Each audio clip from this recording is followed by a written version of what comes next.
What is going on, guys? Welcome to the second episode of the Python tutorial series for beginners. In today's video, we're going to talk about variables and data types. Now, in the last episode, we wrote our first Hello World program and mentioned that we need to use quotation marks to define the data type of the value. Now, all values in Python have data types. In this case, it was a text value, and the data type which is used for text in Python is called string. It is one of the multiple data types we can choose from, and it is called string because a text is actually just a string of characters. So in this video, we're going to get a brief overview of the different data types that Python offers, and we're also going to learn how to work with variables. Now let us start with the data type that we already know, the string.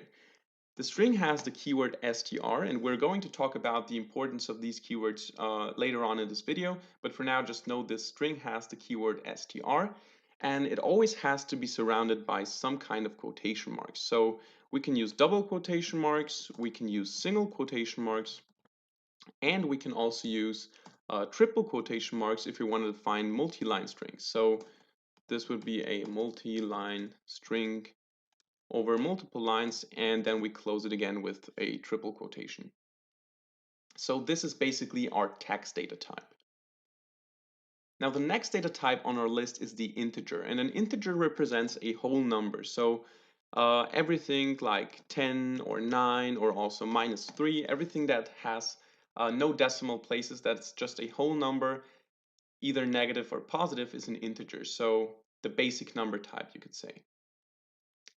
If for some reason, however, you need to work with decimal places, you can work with floating point numbers. These have the keyword float, and these are numbers like 10.9 or 9.3345 or -8.763, whatever. These are floating point numbers, and we use them if we need more precision in our calculations. Now, if that's still not enough and you're working with some advanced mathematics, Python also allows you to define a complex number. So for this, you use the complex function and you pass a real part, like 10 for example, and an imaginary part, let's say 5. And this would give you a complex number that you can do calculations with, so 10.5i in this case.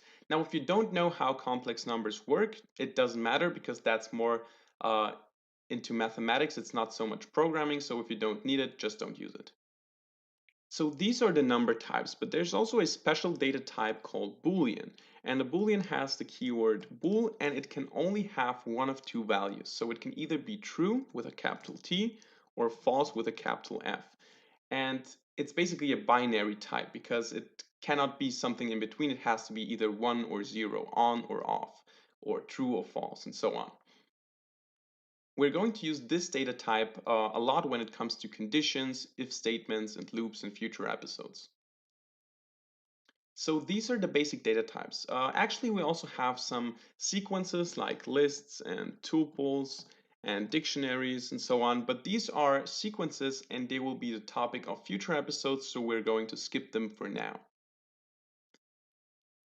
So let us now talk a little bit about the importance of data types. For example, when we have the string 10 and the number 10 or the integer 10, these would give us the same output when we print them.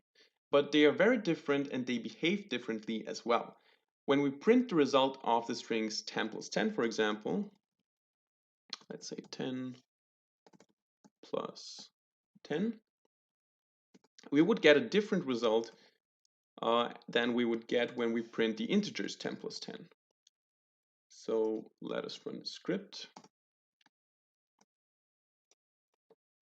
As you can see, when we say 10 plus 10 in the string world, it says append one string onto the end of another string because we have the string 10, and when we add another string 10, it just puts another string at the end of the first string. However, if we add two numbers, of course, we get the sum, the arithmetic sum, the result of the calculation. And this somehow gets us to the next question. How can we know what data type a value has? We'll not always be able to determine it by just looking at it, because sometimes the values will be stored in variables. But for this, we have a specific function called type. The type function returns the data type of a variable or a value. So let's say type 10, and this would return me the data type of this value. Returning means that it just gives me this data type. It does not mean that it prints the data type, but just I get this value back. So I could save it in a variable later on, or I can print it. So what I do here is I say, give me the type of 10, and then print this result. So in this case, we would get class int for integer. And when I now say quotation marks, so it's now a string, when I run this, I get class str for string. So if we're not sure what data type we're dealing with, we can always use the type function. Now let us get to the second part of this video, the variables. Defining variables in Python is very simple. We just choose a variable name like x or y or something else, and we then assign a value to it. So x could be 10, y could be hello, and whatever could be true. Now our variables work like placeholders, so we can use them for further processing. This is useful because sometimes we don't know what the value of the variable will be, but we still want to perform operations on it. This might be the case with user input or when we load data from the internet. So I could just go ahead and say print x, for example, and it would not print the letter x, it would print the value that's stored in x, so 10. And if I print y, it would give me hello and so on. Or if I say y is 20, for example, I can say print x plus y, save it, and I would get 30. So I can use variables as placeholders. Now Python is a dynamically typed language. This means that we don't have to define a specific data type for our variable in advance. Also, a variable can change its data type all the time. In other languages like Java or C++, we would have to define a static data type for each variable. So it would still be possible to change the value, but an integer variable could not just change the value to a string.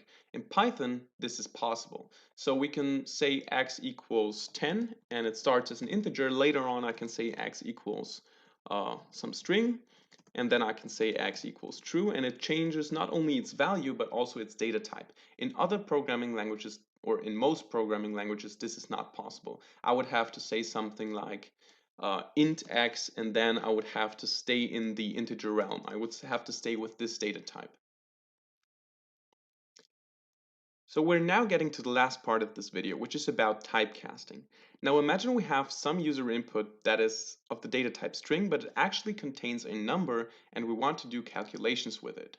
So for example, I could say user input x equals number 120, but in a string format. In this case, we couldn't do any calculations with the input because when we try to divide it by 4, for example, let's say print x divided by 4, what I would get is a type error.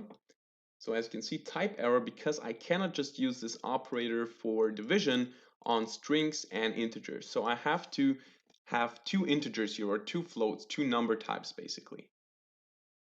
So we would have to convert the value to another data type, and we do this by using the data type keywords that we mentioned in the beginning of this video. So when I have the variable x and I want to get an integer out of it, what I can do is I can say x equals, and then I use the int function, so I use the int keyword for integer, and I pass to it the value of x. So I have x equals int x. So I get the value of x, turn it into an integer, and then assign it back to x. Now that we have done this, we can do the calculation with it, because you can see 120 over 4 equals 30, and it works because now we're dealing with two number types. However, this only works when the string really contains a number. Otherwise, we would get a so-called value error because we cannot just typecast a text into an integer. So if I have x equals hello, I cannot just go ahead and say typecast into int, because as you can see, value error, I cannot just convert some letters into numbers. So that's everything you need to know about variables and data types for now. In the next video, we're going to cover operators and user input. So these will allow us to perform actions on our values and variables. So keep going and watch the future episodes. It will get more and more interesting over time. And if you haven't done it yet, subscribe to this channel if you want to see more. Hit the like button if you enjoyed this video, and feel free to ask questions and give feedback in the comment section down below. Thank you very much for watching, and see you in the next video. Bye.